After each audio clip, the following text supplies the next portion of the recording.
Louisiana Beer Review Special Edition. Belhaven Brewery, 90 shilling, I think it is. Wee Heavy Rich Scottish Ale, 7.4% alcohol. Now, the last time I reviewed this was 2015, 10 years ago, and it was introduced in 2015.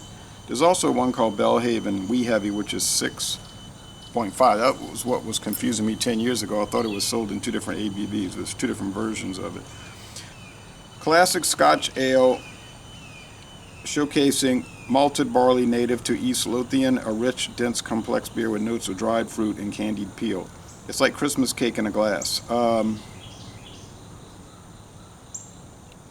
They say on the website they use chocolate malt and also a pale malt, no, caramel malt and a pale malt. 7.4% alcohol. IBU's not listed.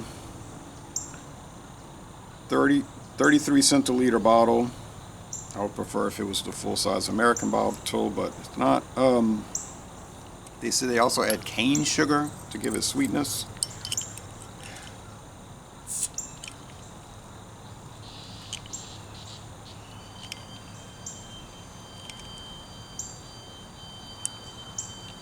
Of course, somebody's got to have that little shop vac going.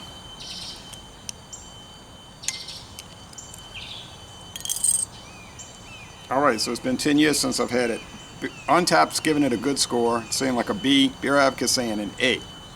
Excellent, outstanding.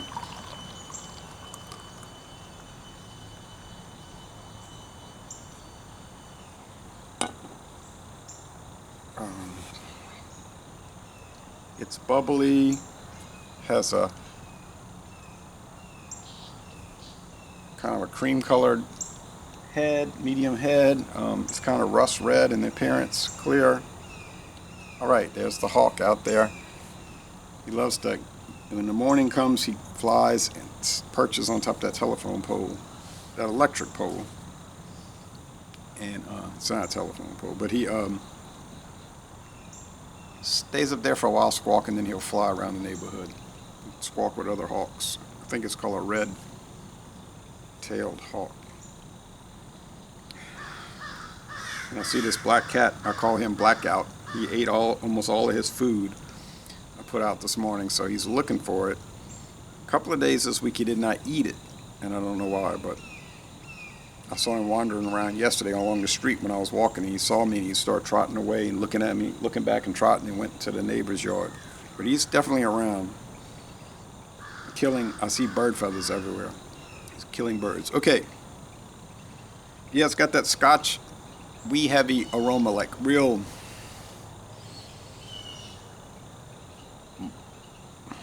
malty, musty, kind of strong nose. These wee heavies will have like a I'm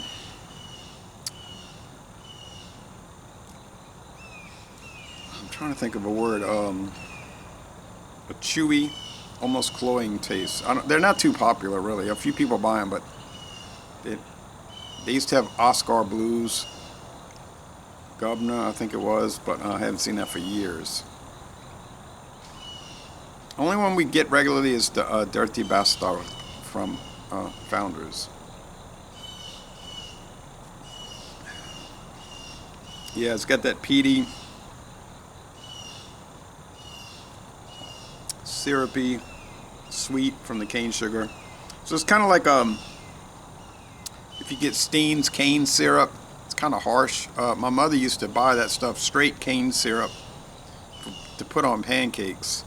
But I didn't like it. I thought it was too harsh, really. I mean, you have to use it because all we had, but I preferred the blended syrup with maple and corn syrup, maybe a little cane.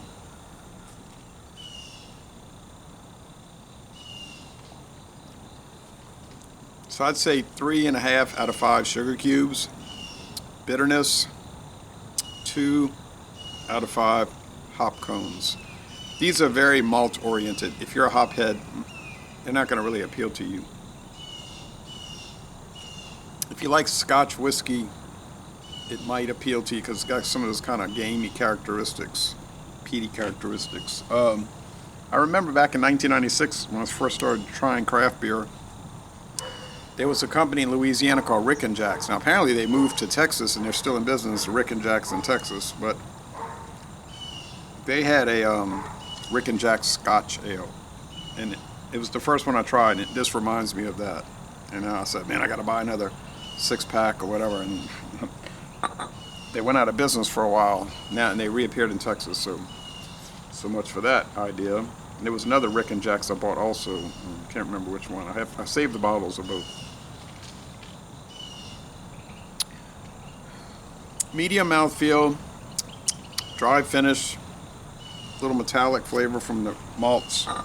I mean the hops. Sorry.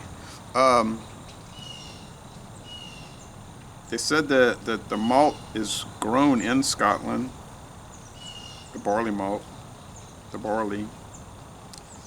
I don't see a date on this thing though, anywhere. Now I have seen some of the Belhavens, like the stout, and there's 2 different versions of the stout, right? There's like a 4% version and an 8%. I've seen it at Total Wine. I didn't buy it. The date was really atrociously bad. If I recall, the date was bad. Or it might have been that the price was outrageous. Because sometimes they'll have great prices on liquor, but you see their single beer prices, like, oh, I would never do that. No, I don't see a date anywhere. So that's a failure.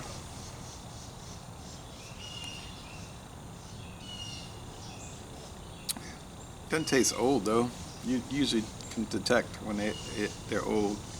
It's got that syrupiness, the cane sugar, cane syrup, and there's some woodiness also, like it's aged in wood. Might be put in wood for a few days, and then I get nuttiness, like some kind of nuts, walnuts probably. So laissez-les, bon temps roulé. I'm gonna score it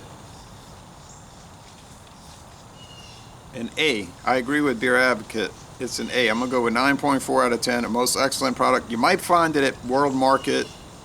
I found it at a different store in Jefferson Parish, but you might find it there. So once again, laissez-les, bon temps roulé. And I'm gonna end this review by saying y'all go to Scotland and take a brewery tour.